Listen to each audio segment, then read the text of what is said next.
Hello আমার গল্পপ্রিয় বন্ধুরা, কেমন আছো সকলে? আশা করছি অনেক ভালো আছেন। তো বন্ধুরা, আমি মোহিনী আজ তোমাদের শোনাবো দারুণ একটি গল্প। তাই হেডফোন কানে লাগিয়ে বসে পড়ে যাও। গ্রামের নাম রূপপুর। দিগন্তজোড়া সবুজ ধান খেয়ে তার মেঠো পথের ধারে ফুটে থাকা বুনো ফুলের শান্তিতে ঘেরা এক জগৎ। এই গ্রামেরই এক প্রান্তে থাকত মোহিনী। টানা টানা চোখ, ঘন কালো চুল আর শ্যামলা মুখে এক অদ্ভুত মায়া নিয়ে সে ছিল যেন গ্রামেরই প্রতিচ্ছবি। সরল, সুন্দর আর শান্ত। তার বাবা হরিপদ দিনমজুরের কাজ করতেন, আর মা লক্ষ্মী পরের বাড়িতে কাজ করে কোনোমতে সংসার চালাতেন। অভাব তাদের নিত্যসঙ্গী হলেও মোহিনীর চোখে ছিল একরাশ স্বপ্ন। প্রতি রাতে দাওয়ায় বসে সে যখন দূরের শহরের টিমটিমে আলো দেখত, তখন তার মনটা ডানা মেলে উড়াল দিত। সে ভাবত ওই আলো ঝলমলে শহরে জীবনটা কতই না অন্যরকম। কিন্তু সেই স্বপ্নময় জীবনে হঠাৎই কালো মেঘ ঘনিয়ে এলো। মোহিনীর বাবা হরিপদ কঠিন অসুখে শয্যাশায়ী হলেন। গ্রামের ডাক্তার জবাব দিয়ে দিলেন, বড় ডাক্তার দেখাতে হলে শহরে নিয়ে যেতে হবে। কিন্তু টাকা কোথায়? সামান্য জমানো টাকা আর মোহিনীর রূপোর মল জোড়াও যথেষ্ট ছিল না। উপায় না দেখে গ্রামের এক পরিচিত কাকার মাধ্যমে মোহিনী শহরে কাজ করার সিদ্ধান্ত নিল। মায়ের শত আপত্তি আর চোখের জলকে সঙ্গী করে সে কলকাতার ট্রেনে চড়ে বসল। জানালার বাইরে সোনালু গ্রামটা যখন একটু একটু করে মিলিয়ে যাচ্ছিল, তখন তার বুকটা ভয়ে আর উত্তেজনায় কাঁপছিল। সে কি জানত এই শহর তার জীবনকে কোন খাতে বয়ে নিয়ে যাবে? কলকাতা শহরটা যেন এক বিশাল দৈত্য, কোলাহলপূর্ণ, ব্যস্ত আর অচেনা। হাওড়া স্টেশনে নেমে মোহিনীর মাথা ঘুরে গেল। তার কাকা তাকে শহরের এক অভিজাত এলাকা বালিগঞ্জে এক বিশাল বাড়িতে নিয়ে এলেন। বাড়ির নাম শান্তিনিবাস, চৌধুরী বাড়ি।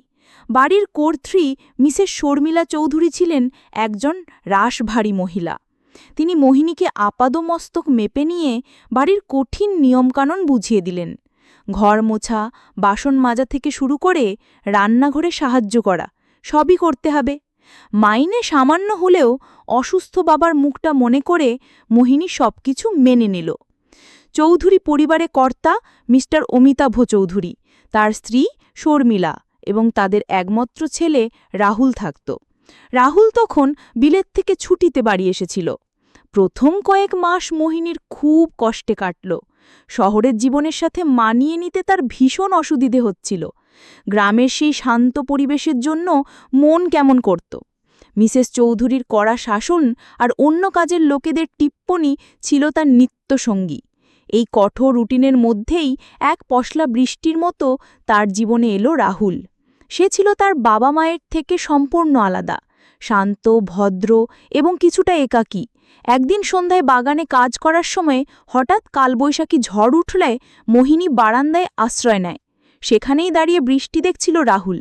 মোহিনীকে দেখে সে মৃদু হেসে তার নাম জিজ্ঞেস করে।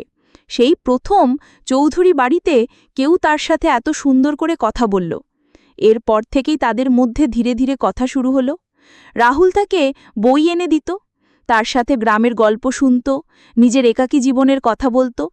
মোহিনী রাহুলের মধ্যে এমন একজনকে খুঁজে পেল যে তাকে শুধু কাজের মেয়ে হিসাবে নয়, একজন মানুষ হিসেবে সম্মান করত। নিজের অজান্তেই মোহিনীর মনে রাহুলের জন্য এক বিশেষ জায়গা তৈরি হতে শুরু করল। তাদের সম্পর্কটা গভীর হতে বেশি সময় লাগল না। রাতের নিস্তব্ধতায় তারা লুকিয়ে দেখা করত। রাহুল তাকে গিটার বাজিয়ে গান শোনাত, তার বিলেতের গল্প বলত। একদিন রাতে আবেগের এক মুহূর্তে রাহুল মোহিনীর হাত ধরে বলল, মোহিনী, আমি জানি না এটা কিভাবে হলো, কিন্তু আমি তোমাকে ভালোবেসে ফেলেছি। তোমার সরলতা, তোমার সত্যতা আমাকে মুগ্ধ করে। আমি জানি আমাদের মধ্যে অনেক তফাত, কিন্তু ভালোবাসা তো কোনো বাধা মানে না। মোহিনীর চোখে আনন্দাশ্রু চলে এলো। সেও তার ভালোবাসার কথা স্বীকার করল। সেই রাতে তারা একে অপরকে প্রতিশ্রুতি দিল, কোনোদিন একে অপরকে ছেড়ে যাবে না। তাদের ভালোবাসা আরও গভীর হল।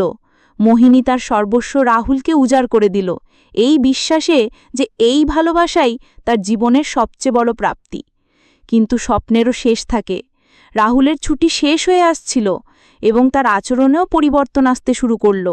সে আগের মতো আর সময় দিত না, বন্ধুদের সাথে পার্টিতে ব্যস্ত থাকত। একদিন রাহুলের বন্ধুরা বাড়িতে এলে তাদের সামনেই রাহুল মোহিনীকে কাজের লোক বলে পরিচয় দিল।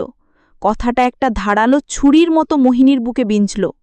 এর কিছুদিন পরেই মিসেস শর্মিলা রাহুলের জন্য এক ধনী শিল্পপতির মেয়ে রিয়ার সাথে তার বিয়ে ঠিক করলেন। রাহুল মোহিনীকে বোঝানোর চেষ্টা করল যে সে শুধুমাত্র বাবা মায়ের মন রাখার জন্য এসব করছে, কিন্তু তার ভালোবাসা শুধু মোহিনীর জন্যই। ঠিক এই সময়টাতেই মোহিনী বুঝতে পারল সে মা হতে চলেছে। তার শরীরে রাহুলের ভালোবাসার চিহ্ন। সে ভেবেছিল এই খবরটা শুনে হয়তো রাহুল সব বাধা অগ্রাহ্য করে তাকে গ্রহণ করবে, কিন্তু তার ভাবনা ভুল ছিল। এক রাতে যখন সে রাহুলকে এই খবরটা দিল, তখন রাহুলের মুখ ভয়ে ফ্যাকাশে হয়ে গেল। সে চিৎকার করে বলল, এটা অসম্ভব, এই সন্তানের সাথে আমার কোনো সম্পর্ক নেই। তুমি একটা কাজের মেয়ে, আর তোমার জায়গাও সেখানেই। টাকা পয়সার লোভে তুমি আমার জীবনটা নষ্ট করতে চাইছ। মোহিনীর পায়ের তলার মাটি সরে গেল। যে মানুষটাকে সে তার জীবনের সবকিছু ভেবেছিল, সেই মানুষটার মুখেই কথাগুলো সে বিশ্বাস করতে পারছিল না। পরদিন সকালে মিসেস চৌধুরী মোহিনীকে চুরির অপবাদ দিয়ে বাড়ি থেকে বের করে দিলেন। অসহায় গর্ভবতী মোহিনী যখন শেষবারের মতো রাহুলের দিকে তাকালো, তখন রাহুল মুখ ফিরিয়ে নিল। তার চোখে ছিল শুধু ঘৃণা আর অবহেলা। কলকাতা শহরের রাস্তায় একা নিঃস্ব মোহিনী কোথায় যাবে, কি করবে কিছুই বুঝতে পারছিল না, কিন্তু তার গর্ভের সন্তান তাকে বাঁচার নতুন প্রেরণা দিল। সে হার মানবে না, তার সন্তানের জন্য তাকে বাঁচতে হবে। অনেক কষ্টে সে একটা বস্তি এলাকায় একটা ছোট ঘর ভাড়া নিয়ে চায়ের দোকানে বাসন মাজার কাজ নিল। সারাদিন হাড়ভাঙা খাটুনির পর সে যখন ঘরে ফিরত, তখন তার শরীর আর চলত না, কিন্তু সে দাঁতে দাঁত চেপে সব কষ্ট সহ্য করত। কয়েক মাস পর মোহিনীর এক ফুটফুটে ছেলে হলো। সে তার নাম রাখল আকাশ। আকাশকে ঘিরেই তার নতুন পৃথিবী তৈরি হলো। দিনরাত পরিশ্রম করে সে ধীরে ধীরে নিজের ভাগ্য বদলতে শুরু করল। চায়ের দোকান থেকে কাপড়ের দোকানে কাজ, তারপর সেলাই শিখে নিজের ছোট একটা ব্যবসা। তার সত্যতার পরিশ্রমে সেই ব্যবসা একদিন বড় হলো। যে মোহিনী একদিন চৌধুরী বাড়িতে কাজ করত, সে আজ নিজের পায়ে দাঁড়িয়েছে।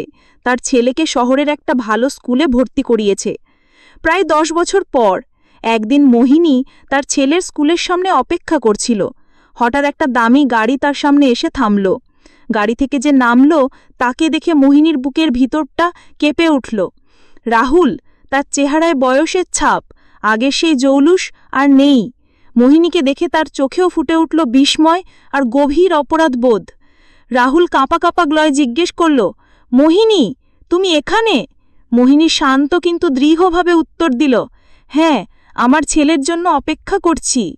ঠিক তখনই আকাশ দৌড়ে এসে মোহিনীকে জড়িয়ে ধরে বলল, মা চলো বাড়ি যাই। রাহুল অপলক দৃষ্টিতে আকাশের দিকে তাকিয়ে থাকল। তার চোখ দিয়ে জল গড়িয়ে পড়ল। সে ফিসফিস করে জিজ্ঞেস করল, ও কি আমার? মোহিনী তাকে কথা শেষ করতে দিল না। সে আকাশের মাথায় হাত রেখে বলল, না, ও শুধু আমার ছেলে, আমার আকাশ। ওর পরিচয়ের জন্য কোনো চৌধুরী পদবীর দরকার নেই। এই বলে মোহিনী তার ছেলের হাত ধরে নিজের নতুন জীবনের পথে এগিয়ে গেল। পেছনে পড়ে রইল রাহুল, তার অসম্পূর্ণ ভালোবাসা আর একরাশ অনুশোচনা নিয়ে। মোহিনী সেদিন বুঝতে পেরেছিল সে রাহুলকে হারিয়ে আসলে নিজেকে খুঁজে পেয়েছে। যে ভালোবাসা আত্মসম্মান কেড়ে নেয়, তা ভালোবাসা নয়।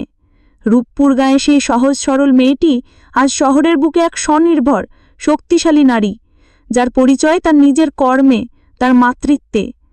বন্ধুরা, আজকের গল্পটি এই পর্যন্তই। দেখা হচ্ছে আগামী নতুন কোনো ভিডিওতে। ততক্ষণ সবাই ভালো থাকবেন।